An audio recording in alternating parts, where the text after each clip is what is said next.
உழைப்பவர் வியர்வை புலரும் முன்னே அவருக்கு ஊதியம் கொடுத்திட வேண்டும் என்றார். உழைப்பவர் வியர்வை புலரும் முன்னே அவருக்கு ஊதியம் கொடுத்திட வேண்டும் என்றார். வழியினில் கிடக்கின்ற கல்லையும் உள்ளையும் வகையாய் அகற்றுதல் தர்மம் என்றார். பக்கத்தில் வாழ்வோர் நலன்களுக்கு நீங்கள் அக்கறை காட்டுதல் கடமை என்றார்.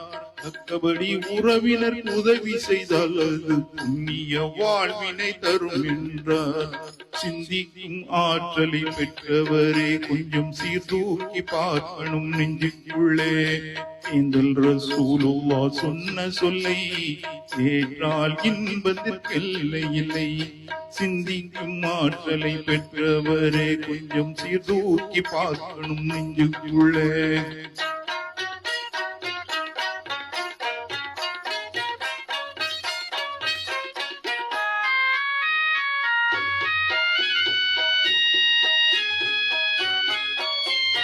பதிக்கிடும் வாணிபம் கூடாதென்றார், அது பிழிகார பாவத்தில் சாரும் என்றார். பதிக்கிடும் வாணிகம் கூடாதென்றார், அது பிழிகார பாவத்தில் சாரும் என்றார். நெருப்பின் விறகினை தின்பதை போல் தீய பொறாமை நன்மையை எரிக்கும் என்றார். மாதாவின் மாண்புரு காலடியில் நல்ல மக்களின் சொர்க்கம் இருக்குதென்றார். இதமாய் தந்தையின் பொருத்தத்திலே நம் இறைவனின் பொருத்தமும் இருக்குதென்றார். சிந்திக்கும் ஆற்றலை பெற்றவரே கொஞ்சம் சீர்தூக்கி பார்க்கணும் நெஞ்சுக்குள்ளே. சிந்திக்கும் ஆற்றலை பெற்றவரே கொஞ்சம் சீர்தூக்கி பார்க்கணும் நெஞ்சுக்குள்ளே. ஏந்தல் ரசூலுல்லாஹ் சொன்ன சொல்லை கேட்டால் இன்பத்திற்கெல்லை இல்லை.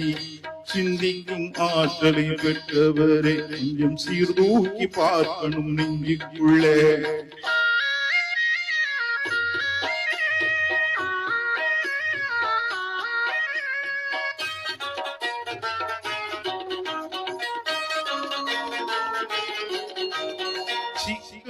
திருமணம் செய்வது தானம் அக்கனை புகப்பாகும் என்றுரைத்தார். சிக்கன திருமணம் செய்வது தானம் அக்கனை புகப்பாகும் என்றுரைத்தார். இக்கட்ட குமருக்கு வாழ்வழித்தால் பணம் நிற்கோரின் தலைமையான கடமை என்றார். துணைவிக்கு ஆடை அழிப்பதும் ஒரு உயரமாகும் என்றுரைத்தார். மனைவனை நேசித்து தொண்டு செய்தால் நல்ல மனைவிக்கு இலக்கணம் என்று சொன்னார். சிந்திக்கும் ஆற்றலை பெற்றவரே கொஞ்சம் சீர்தூக்கி பார்க்கணும் நெஞ்சுக்குள்ளே.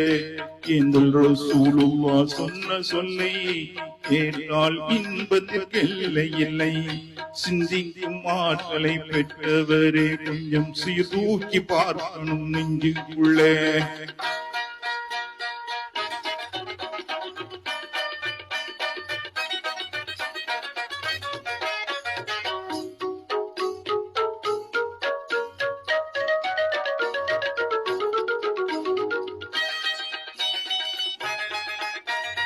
கருணியாய் இருப்பவர் பாவி என்றார், சிறு எளிமையாய் வாழ்வதே சிறப்பு என்றார். கருணியாய் இருப்பவர் பாவி என்றார், சிறு எளிமையாய் வாழ்வதே சிறப்பு என்றார். சரியாக ஜக்காத்தை கொடுத்து வந்தால் அது சரியாமல் செல்வத்தை காக்கும் என்றார். மறுமையின் விளைநிலம் இம்மையாகும், அதை அருமையாய் அமல் செய்து பெருக்கும் என்றார். குறைவில்லா சொர்க்கத்தில் நுழைவதற்கு நம் இறைமறை வழி நின்று வாழ்வோம் என்றார். சிந்திக்கும் ஆற்றலை பெற்றவரே கொஞ்சம் சீர்தூக்கி பார்க்கணும் நெஞ்சுக்குள்ளே. சிந்திக்கும் ஆற்றலை பெற்றவரே கொஞ்சம் சீர்தூக்கி பார்க்கணும் நெஞ்சுக்குள்ளே. ஏந்தல் ரசூலுல்லாஹ் சொன்ன சொல்லை கேட்டால் இன்பத்திற்கெல்லை இல்லை.